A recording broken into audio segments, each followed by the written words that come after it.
In order to guard against surprise nuclear attack, America's Strategic Air Command maintains a large force of B-52 bombers airborne 24 hours a day. Each B-52 can deliver a nuclear bomb load of 50 megatons. At the height of the Cold War, Stanley Kubrick's 1964 film, Dr. Strangelove, satirized the United States' unnerving security policies toward the Soviet Union.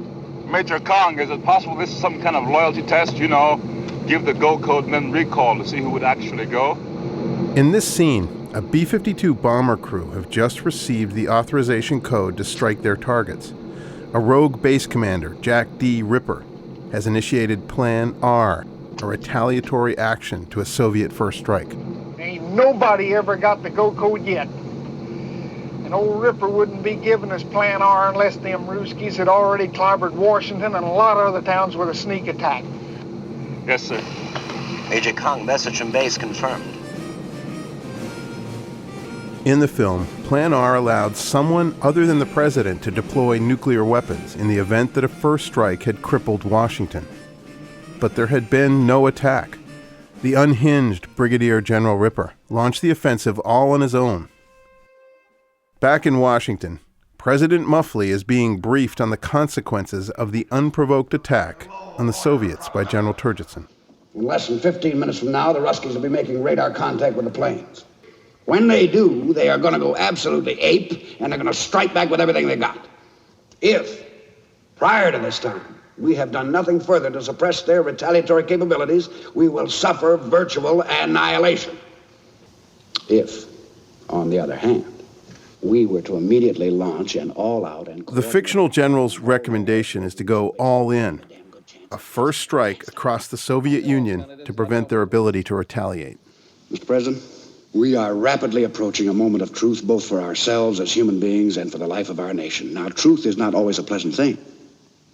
But it is necessary now to make a choice, to choose between two admittedly regrettable, but nevertheless distinguishable post-war environments. One where you got 20 million people killed, and the other where you got 150 million people killed. You're talking about mass murder, General, not war. The president has a choice of how many Americans would be killed in this situation. General Turgidson's estimates don't include Soviets or those in neighboring countries. Mr. President, I'm not saying we wouldn't get our hair mussed, but I do say no more than 10 to 20 million killed, tops, depending on the breaks. I will not go down in history as the greatest mass murderer since Adolf Hitler. As a Pentagon contractor working at the Rand Corporation, Daniel Ellsberg knew that the reality was actually far worse. As we learn in this episode, the 10 to 20 million presented as a dark absurdity in the Kubrick film would only be a fraction of the horrifying loss of life the Pentagon war planners had expected in the event of a nuclear attack. The fools, the mad fools. In Kubrick's film, What's happened? Any attack on the Soviet Union, deliberate or accidental, would be met with the ultimate retaliation. The Doomsday Machine. The Doomsday Machine? What is that? A device which will destroy all human and animal life on Earth. Ellsberg borrowed the name from Kubrick's film for the title of his 2017 book, The Doomsday Machine, Confessions of a Nuclear War Planner. But the film, intended as a Hollywood spoof, was, for Ellsberg, chillingly close to reality. In fact, he considers the film more akin to a documentary. As Ellsberg sees it, the Doomsday Machine described is not some mysterious or secret sci-fi weapon. It is the Air Force's Strategic Air Command. We have built a machine here, an apparatus, and the Russians have one too, that will kill nearly everyone on Earth with a non-zero probability, and which at various times has been very high. Specifically, on Saturday, October 26, 1962, during the Cuban Missile Crisis, it was highly likely that the world would go. Many people don't know that Daniel Ellsberg worked on nuclear war planning before he turned his focus to the Vietnam War. After the release of the Pentagon Papers in 1971, he began to refocus his work on anti-nuclear proliferation and against the American government's nuclear war policy.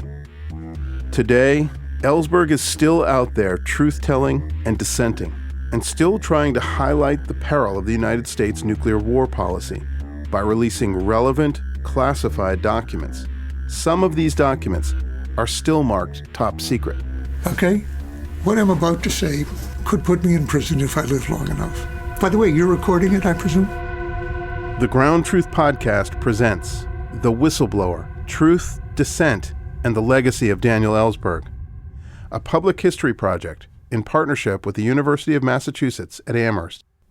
I'm Charlie Sennett, founder of the Ground Truth Project. To mark the 50th anniversary of the release of the Pentagon Papers, this podcast series covers the sweep of Daniel Ellsberg's life, from a cold warrior to a truth teller, and his lesser-known evolution from nuclear war planner to anti-nuclear activist.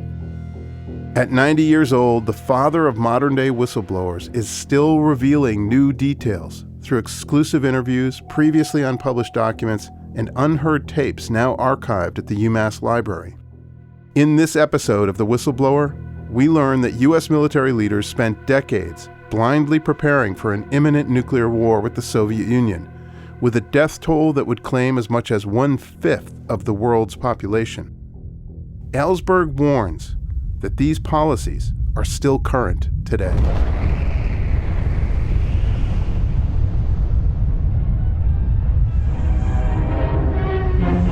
August 6th, 1945. On that day, the nuclear age burst upon the Earth with the flash and fire from the first atom bomb. The target was Hiroshima. A second A bomb 3 days later was loosed on Nagasaki. Daniel Ellsberg was 14 years old when those bombs dropped. The existence of such a bomb was very ominous for humanity. Viewing the obliterated city, the emptiness, it was hard to believe that Hiroshima was once a teeming metropolis of narrow, crooked streets, of congested, low-storied wood structures, of people literally rubbing elbows as they trudged their way on the sidewalks and unpaved roads. The initial death toll for the bombings of Hiroshima and Nagasaki was calculated at 129,000. Later estimates counted 226,000, mostly civilians. It was the only time humanity has witnessed the horror of a nuclear weapon. Ellsberg was obsessed with the images and with the immorality of killing so many civilians. And the following summer, he remembers reading the 1946 John Hersey book, Hiroshima, a detailed account of the attack through the eyes of 6 survivors. He was so devastated by it, he gave a copy of the book to his father, an engineer who was designing factories to produce plutonium. I said, "Dad, you've got to read this. It's the worst thing I've ever read." He would not know for decades how much this book would influence his father. Despite Daniel Ellsberg's revulsion, President Truman struck a resolute tone in announcing the bombing. A short time ago, an American airplane dropped one bomb on Hiroshima and destroyed its usefulness to the enemy. It is an atomic bomb. I didn't at first couldn't assess the rationale that was given, the end of the war, that it saved lives and all that. But I did feel very uneasy when I heard Truman say very exuberantly in his Midwest voice, "This is the greatest thing in history. This is the greatest accomplishment, It is a harnessing of the basic power of the universe. The force from which the sun draws his power has been loosed against those who brought war to the Far East." I felt he'd gone on a wrong course. And I did respect Truman for a lot of reasons. But nevertheless, I felt very unusually for an American at that time that this was something he'd gone into without enough thinking. And I think I did associate that with my father falling asleep at the wheel 11 months later and going off the road. In other words, you had to be vigilant toward your leadership, no matter how much you otherwise trusted them or respect them or loved them. Yes, I think that gave me the sense that without being distrustful of authority in general, you had to be alert.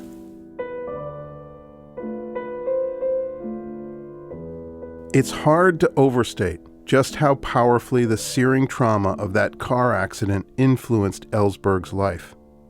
It was the 4th of July, 1946, and Ellsberg's father fell asleep at the wheel, crashing the family car into a culvert and instantly killing his mother and his younger sister. For the rest of his life, he was determined on a very deep level to never allow those around him and the country he served to fall asleep or to be anything less than hypervigilant. In this early and troubled stage of the atomic age, our very lives may depend on always being alert. The vigilance was magnified by the nature of the risk and the catastrophic loss of human life that was being calculated into his work in the Pentagon's nuclear planning. What if a warning siren sounds? What should you do? At the height of the Cold War, Ellsberg went to work for the Rand Corporation. He was one of the whiz kids, as they were known, doctoral students from the Ivy League who would begin shaping post-World War II policy as analysts for the Pentagon. I was working on the problem that seemed to be absolutely preeminent in the world. There was, in fact, an enormous problem of the Soviet Union launching a surprise attack. And to prevent that seemed to be the most important thing in the world. In 1958, he took on his first major project at Rand Corporation, researching the command and control of nuclear decision-making. I was looking at the possibility that our forces for retaliation might be set off by a false alarm when the president didn't actually want this to happen or shouldn't want it to happen, but had been misled by radar warnings of some kind that were false. In previous eras, a false alarm could trigger a series of troop movements, ship deployments, retaliatory measures that took days or weeks. The nuclear era meant that a devastating retaliation could be executed in minutes. Since then, the country was assured that only the President of the United States could make the decision to launch a nuclear attack. In theory, nobody would go off without an order from the president, but in practice, might that not be possible? And what I discovered was it was far more possible than anyone else seemed to have realized. Ellsberg learned that the United States' need to retaliate against a strike on Washington required that the president delegate the authority to initiate nuclear war to others, well beyond the White House. Of course they have a plan for assuring that our retaliation cannot be paralyzed by an attack on Washington. And what is that plan? It has to allow for someone else to make the decision, not the president. And one person? No. The subordinates are all in Washington, or in the Pentagon. It has to be somebody way out of D.C. What I discovered was the theater commanders did have authorization from President Eisenhower, continued by Kennedy and the other presidents, that if they lost communications, presumably due to an attack on Washington, they were authorized to send their planes in what might have been an outage of communications for other reasons. As Ellsberg discovered, it wasn't merely that the president had delegated the authority to initiate a nuclear attack that was the issue. It was the variety of occasions under which that possibility could arise. The most common was a loss of communication between the Pentagon and commanders in the field all over the world. To a remote base commander, a loss of communication could mean that Washington had been hit with a nuclear attack. So with this particular scenario of Dr. Strangelove, Major Kong has said the Ruskies must have hit Washington. Well, boys, I reckon this is it. Nuclear combat toe-to-toe with the Ruskies. As in the Dr. Strangelove scenario, the B-52 crew has lost contact with their base commander, and their last order was to strike their targets inside the Soviet Union. I want you to remember one thing. The folks back home is counting on you, and by golly, we ain't about to let them down. We had to use initiative, do what you thought was the best thing at that time, even if the circumstances are different from what their superiors had envisioned or believed them to be. I thought that as a Marine. That led me to realize that the hundreds and hundreds of people we had on 10-minute alert on landing strips all around the world could be led to believe that contrary to his orders, the right thing to do was to send off his planes. And obviously that got corroborated by my field work. Throughout the Cold War, there were hot spots, such as Cuba, divided Berlin, or the Taiwan Strait, where the smallest of miscalculations could mean an all-out nuclear war. This heightened vigilance, compounded with the immediacy of a nuclear attack and retaliation, meant the world was on constant alert. So it's not all that surprising that Ellsberg was sure, absolutely positive, at that time that nuclear catastrophe would wipe out the human race. I had, at that time, even a very exaggerated notion that we were about to go from a Russian surprise attack. That was a delusion shared by all of my friends with top secret clearances. In 1958, at the tender age of 27, Ellsberg was even betting against any possible retirement fund on the odds that a nuclear apocalypse was likely. He and another colleague viewed it as foolish to do any planning for their golden years. Alan Enthoven and I were in our late 20s, the two youngest members of the economics department, and neither of us entered into the TIAA-CREF retirement system, which was very generous, where Rand would give more than half of the payment. We didn't think there was a chance in the world that we would live from a nuclear attack to collect on that. In the spring of 1961, Ellsberg was assigned to draft what was called the Basic National Security Policy. It was a time of escalating tensions between the United States and the Soviet Union, and the stalemate, which was held together through an apocalyptic equation, later described as MAD, or Mutually Assured Destruction. As part of his research for the Secretary of Defense, Ellsberg was shown a document that, as he put it, illustrated how the world ends. It was labeled Top Secret Sensitive and For the President's Eyes Only. It was the only time in his life he would see such a highly classified document. Ellsberg was given access to it because it answered a question that he had posed to the Joint Chiefs of Staff on behalf of President Kennedy. A relatively straightforward question. If a general nuclear war is carried out as planned, how many will be killed in the Soviet Union and China? And the answer was in the form of a chart with deaths on the vertical axis and time on the horizontal axis, month by month. The answer that they gave the president for the first week of deaths was 275 million. They showed that going up to 325 million, an extra 50 million over the next 6 months from radioactivity. Ellsberg was surprised that the Joint Chiefs actually did have a calculation, and he was shocked that it included a tacit acceptance of killing over 300 million people. So he stayed on it, and he drafted another question. Okay, what is your best estimate of deaths overall? Again, a week later, this came back not in the form of a graph this time, but a table for different regions. And to summarize that table, they estimated another 100 million in East Europe, the satellites of Russia. We're going to lose 100 million people without attacks on their own cities, unlike Russia and China, but attacks on airfields, which were near cities, and air defenses, which were near cities, and command and control, and so forth. Then 100 million dead in West Europe, our allies, from our own attacks, from fallout from the attacks in East Europe and Russia. So our own allies would be wiped out by our attack, essentially. And finally, another 100 million, a third 100 million, to neutral areas contiguous to Russia and China or other allies, such as Austria, Afghanistan. The Scandinavian countries would all be wiped out by fallout. Japan, large parts of India. A total of 600 million, or as I saw it, 100 holocausts.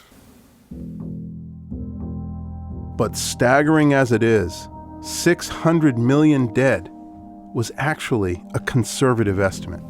They didn't know about nuclear winter then, which really meant there were then 3 billion people in the world. Nearly all of them would have died from the smoke lofted into the stratosphere, killing all harvests, most vegetation, and starving nearly every human to death within a year. But putting aside the likelihood of its happening, the notion that humans, Americans, people I knew, colleagues of mine, envisioned and prepared to kill, let's just say at the lowest, a fifth of the human population was stunning. It is not something that happens to us, but something we do. It seemed to me to define evil.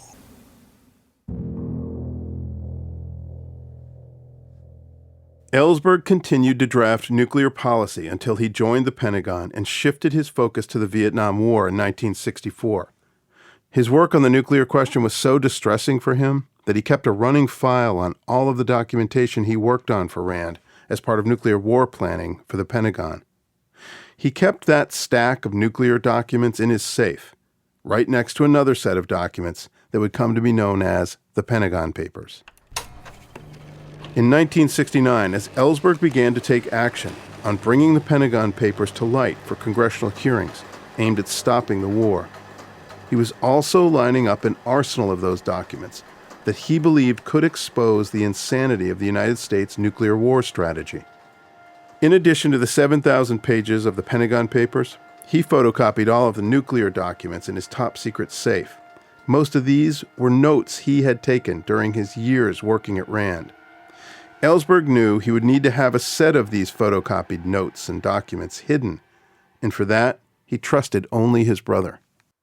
I kept the nuclear documents separate, and I gave them to my brother, who kept them separate for a while.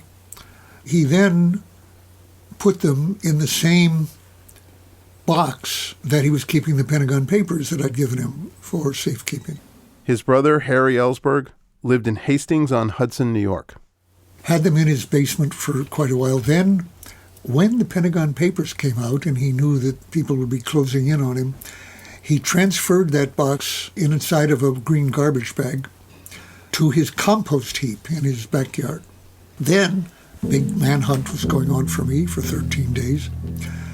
He then decided to transfer them from his compost heap to another location, namely the Tarrytown trash dump. And to mark where it was, he buried it in the side of a bluff just under a large green stove, which would mark the location so he could tell where he'd buried it. And he buried it in the side under the stove. That was lucky that he did, because a neighbor told him the next day, after he'd moved it, that there were men in civilian clothes poking large, slender metal rods into his compost heap. Now, it was obvious that the FBI was on the job at that point, on my brother, but they missed that by a day.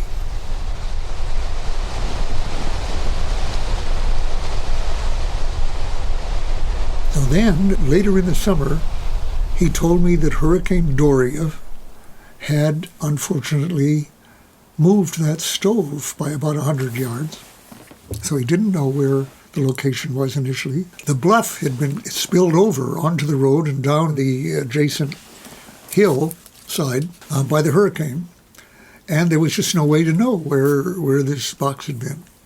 Still, I assumed for quite a while that he would be able to find it, because he swore that he would, make every effort to find it.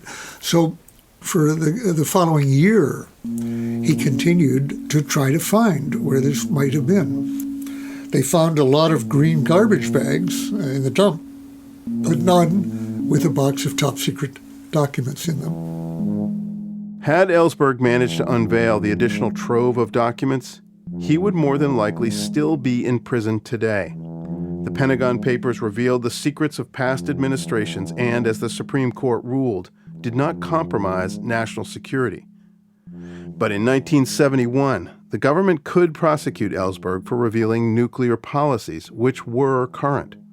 Keep in mind, these were not plans for war with sensitive intelligence on military strategy.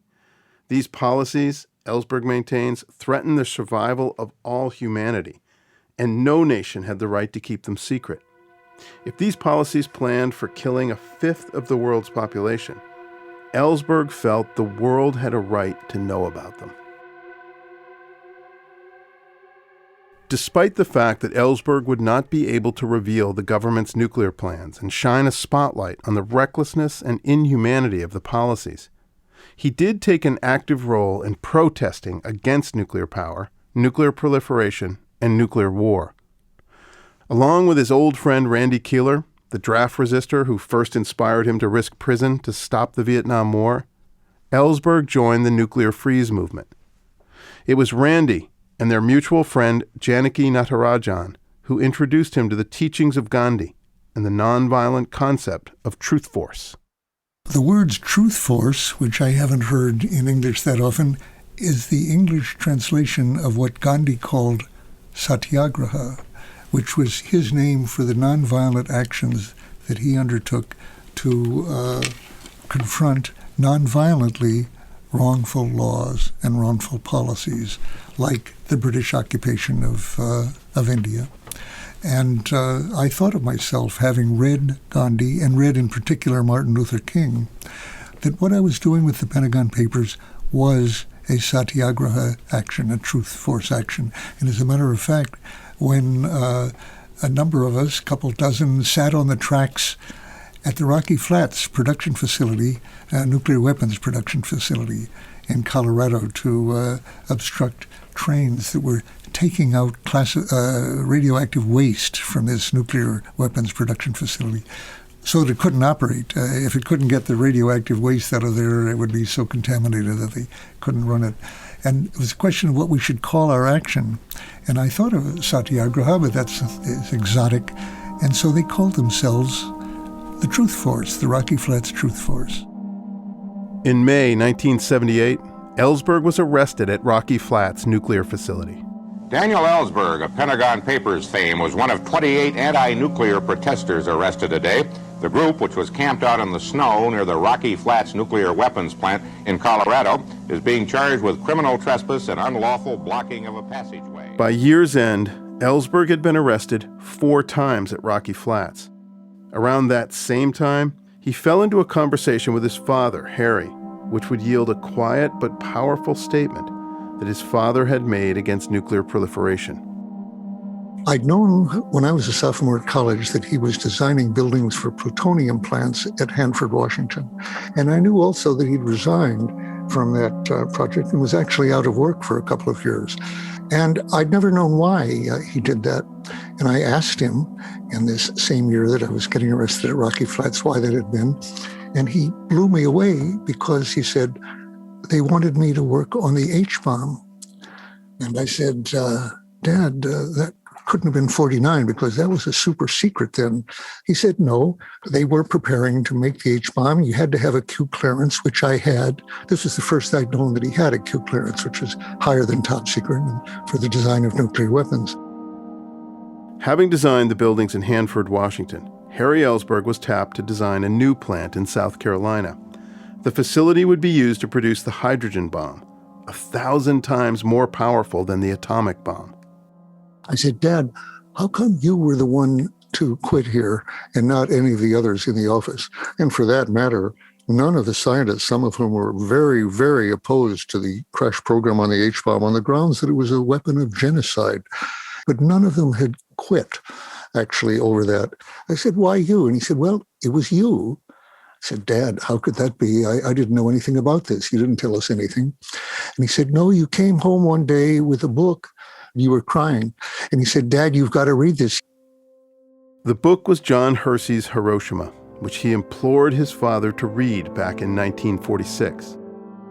He said, I did read it, and it convinced me that I shouldn't be working on even the A-bomb at that point, let alone a couple of years later, the H-bomb. After all this, I asked him, finally, Dad, how come I'm only hearing this now, 1978, nothing at the time? And he said, I couldn't have told my family anything about this. I didn't tell you. You weren't cleared. You didn't have a Q clearance.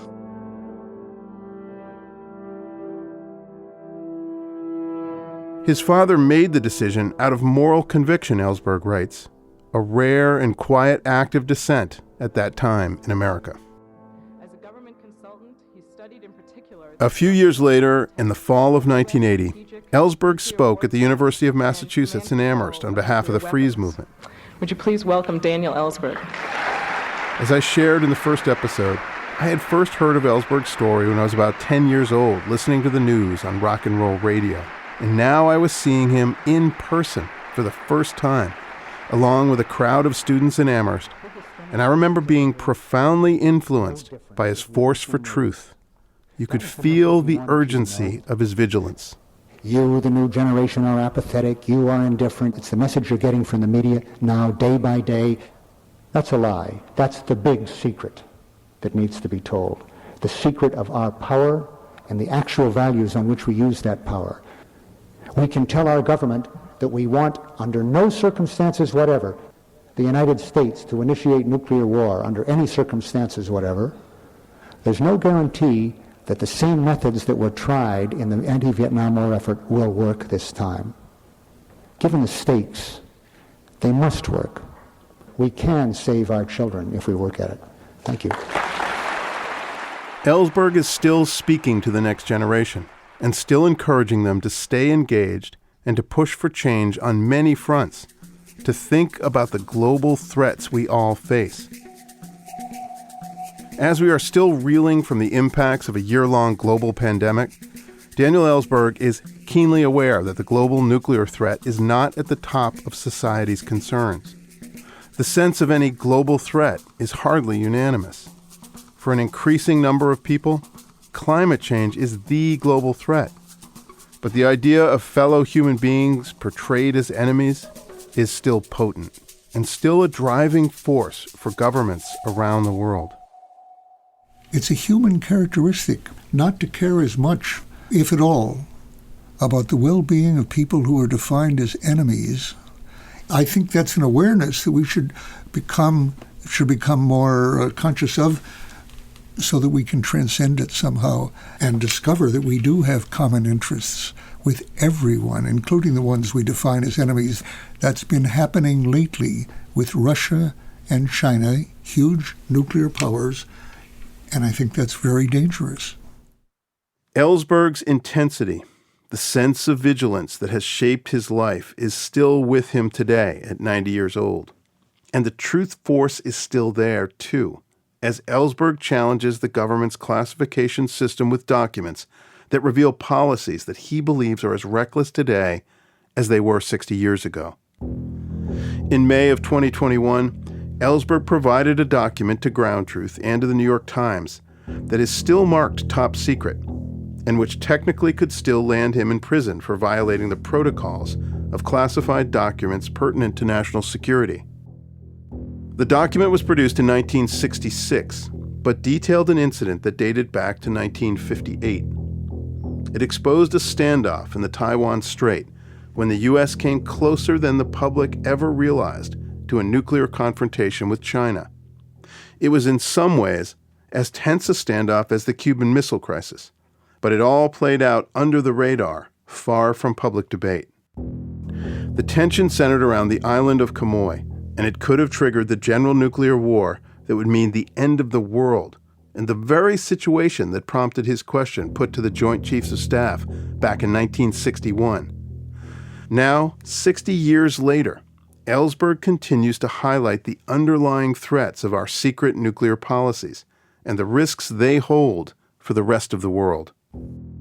At the very end of April 2021, I read a piece by Tom Friedman in the New York Times that talked about the possible necessity of armed conflict with China over the independence of Taiwan, that it was necessary to keep the semiconductor chip industry in Taiwan out of Chinese hands, and that might justify war with China over the status of Taiwan.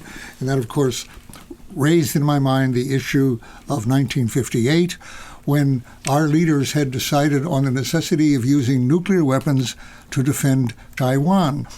And that issue, I was sure, would arise and will arise. Still, it's still ahead of us here.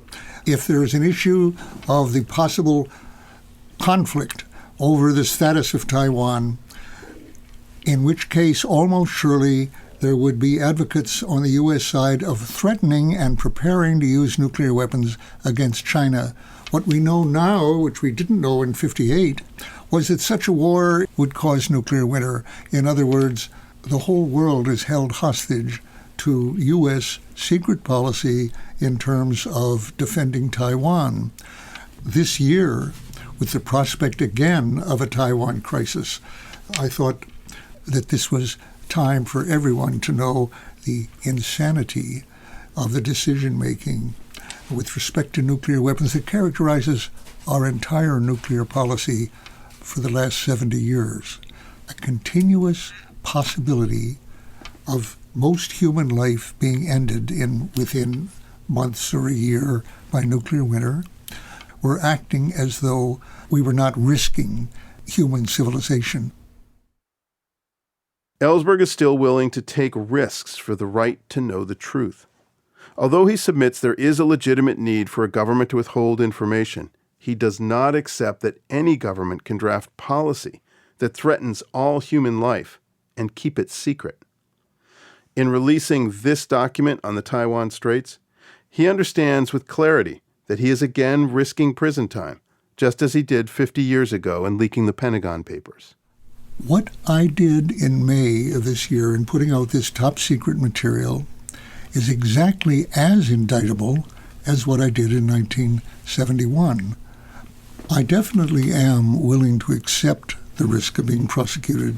The very idea that it is in its nature criminal in this country to reveal truths to the American people that the government has withheld, usually to avoid embarrassment to the government, that's not compatible with our First Amendment. And the Supreme Court has never confronted that, has never addressed it. So I'd be glad, while I'm still alive here, to carry that case to the Supreme Court. He remains motivated by the power of truth as an act of dissent. It is indeed the legacy of Daniel Ellsberg. There are some things worth risking a life in prison or even death to do or to reveal. And the truth about climate change, the truth about a pandemic, the truth about nuclear war risks are among those things.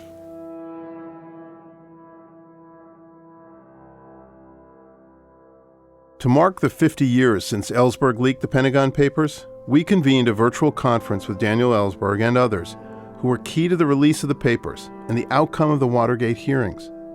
At umass.edu/Ellsberg, you can still watch all of these discussions, including a rare public conversation between Ellsberg and Edward Snowden. Please take a moment to let us know what you think of this podcast. Give us a rating and offer your comments. We want to know what you think about Daniel Ellsberg's story and your thoughts on this year-long public history project. And please tell your friends they can find the Whistleblower series on their favorite podcast app. Stay tuned for an epilogue at the end of the summer. The senior producer of the Ground Truth podcast is Mitch Hanley. Marketing and promotion by Maggie Taylor and Ground Truth's Josh Coe. The University of Massachusetts at Amherst made the historic acquisition of Daniel Ellsberg's papers in 2019. That archive is now curated at the W.E.B. Du Bois Library. Special thanks to Professor Christian Oppie in the History Department, Professor Kathy Roberts-Ford in the Journalism Program, and Jeremy Smith, Ellsberg Archivist at the Special Collections and University Archives.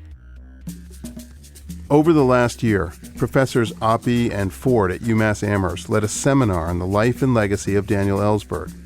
Their students did the work of historians, digging through the boxes and sifting through documents, many of which had never before been seen. They are Kai Barrios, Andrew Betancourt, Tiana Darling, Isabel Eastman, Mai Fudala, Peter Jones, Helen Curie-Kudis, William Lay, Emma Lewis, Wolfman Freddy, Carla Maquilla, Eric Plowden, Eric Ross, Grace Simmons, Talia Torres. Their own reporting on what they discovered over the last year can be found on the Ellsberg Papers website, umass.edu/Ellsberg. This series is dedicated, in memoriam, to Rob Cox, former head of Special Collections and University Archives at UMass Amherst. This season of the Ground Truth podcast was made possible through the generous support of the UMass Chancellor's Office. This has been a year-long public history project in partnership with the University of Massachusetts at Amherst and in collaboration with GBH in Boston, where the Ground Truth Project is based. I'm Charlie Sennett, founder of the Ground Truth Project. I want to tell you about another podcast I think you'll like, The Last Archive from Harvard historian and New Yorker writer Jill Lepore. This season, Lepore is investigating purveyors of doubt, hoaxers, fraudsters, pseudoscientists, and how the peddling of doubt evolved over the 20th century, leading all the way to the Capitol insurrection on January 6th. This show is unlike anything you've heard before. History animated by long-lost archival tapes and documents, intrepid reporting, and radio drama reenactments. The Last Archive unfurls like a classic 1930s gumshoe mystery, but takes on the big issues of today. How do we know what we know? And why does it seem sometimes, lately, as if we don't know anything at all? Listen to The Last Archive wherever you get your podcasts from Pushkin Industries.